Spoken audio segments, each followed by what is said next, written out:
선생님, 네네. 지금 김용현 등등에 대해서 검찰에서 구속 기소했잖아요. 네네네. 네. 그런데 저는 이제 의사일정 22항 내란 특검법에 대해서 기본적으로 찬성을 하는 입장입니다. 그런데 내란 수계 피의자가 지금 법원을 쇼핑하듯이 어느 법원은 맞고 어느 법원은 틀리고 이러면서 또 오늘은 지금 불구속으로 뭐 재판을 받겠다는 이런 망발이 나오는 상황이거든요. 그래서 지금 검찰에서 김용현 등 내란 인물 중요 인물 종사자들 모두 구속 기소하신 거 맞잖아요. 네네네. 그런데 지금 본인은 내란 수괴거든요. 우리가 범죄단체를 봤을 때 수괴 혐의를 받는 사람은 밑에 사람들 다 구속시키는데 본인은 불구속 상태에서 세워라 내워라 재판 받겠다고 하는 게 양형에도 안 맞는 거 아닙니까? 양형이 안 맞는 소지가 있을 수는 있습니다. 그리고 지금 본인 그 맨날 얘기했던 게 그거 아니에요? The box stops here인가요? 책임 모두 자기한테 있다고. 인원 부하 직원들 모두 지금 인생이 망가졌거든요. 이 내란에 가담하면서. 본인은 체포 구속도 되지 않고 어디 관저에 숨어가지고 지금 적법한 체포영장 법원에서 3차례에 걸쳐서 체포영장이 적법하다고 공수처의 수사권을 인정을 하고 있습니다. 그런데도 지금 체포영장 집행을 거부하고 있거든요. PPT 좀 올려주세요. 검찰에서 김용현 등 구속 기소할 때 이 사건은 사실은 군형법상 작당하여 군인들이 병기를 휴대하고 반란을 일으킨 사건, 군형법 5조에도 해당을 하거든요. 제가 문의 말씀드렸는데 군형법을 적용을 계속 배제를 하고 있어요. 차관님 왜 그렇게 하십니까? 알고 있습니까? 그 부분을 한번 살펴보도록 하겠습니다. 다음 거 보여주세요. 지금 전두환하고 이게 똑같거든요. 전두환은 군사반란으로 사형 선고 받았습니다. 그런데 김관진 전 국방부 장관의 이 정치 댓글에 대해서 본인이 민간인이기 때문에 김용현하고 똑같죠. 민간인이기 때문에 군형법 적용 안 된다고 주장했지만 대법원에서 결과적으로는 군형법 적용이 됐습니다. 이 사건은 분명히 군사반란 수괴 혐의가 윤석열에 대해서 적용이 돼야 되고 군사반란 수괴에 대해서는 사형밖에 법정형이 없습니다.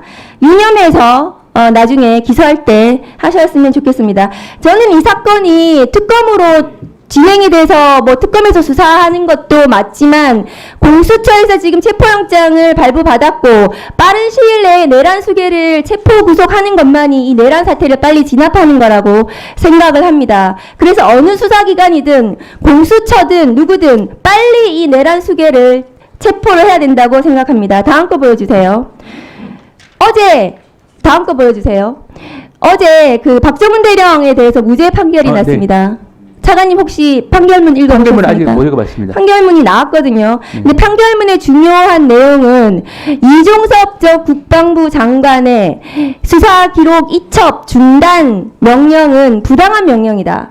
거기에 따르지 않은 것은 항명이 아니다라는 것이 판결의 요지입니다. 네. 그러니까 이첩 보류 지시도 인정이 되지 않았고 이첩이 되는 과정에서 중단을 하라는 명령은 부당하다. 근데 부당한 이유는 이종섭 장관이 수사 내용을 바꾸려고 했기 때문이다. 그러니까 임성근에 대해서 혐의가 있다고 보고 이첩한 것이 맞는데 박정훈 대령이 맞는데 그런데 이것을 중단을 시킨 것은 이것이 잘못됐다. 그것을 거부한 것은 정당하다라는 거거든요. 대구지검에서 왜 임성근 기소 안 합니까?